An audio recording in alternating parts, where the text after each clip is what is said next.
Okay, so now the finished product. We're protecting our jambs. We did the cutaway method.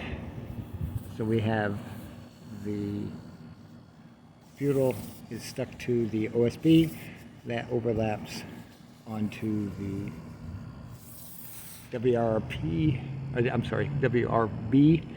weather resistant barrier, which in this case is a drainable wrap. Right. And then we have our corner covered. We'll do the same thing on this side. Don't worry about little imperfections and so forth. Always roll it out as per the manufacturer's specifications. And you should be able to put a window in here, technically, without any sealant. I'm not saying to do that, I'm just saying you could. And then your next tape over covering, or even if you don't, the water that channels in, even wind blown, should wrap around, come down. It shouldn't blow 5.5 inches into this 2x6 wall.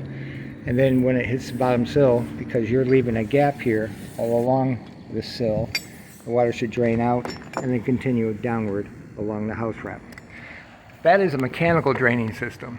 When you rely too much on sealants, you're going to get yourself in trouble. And I do believe a lot of people are relying on sealants to actually seal the window, whereas you want to focus, in my opinion, you want to focus on channeling the water that gets past your sealants.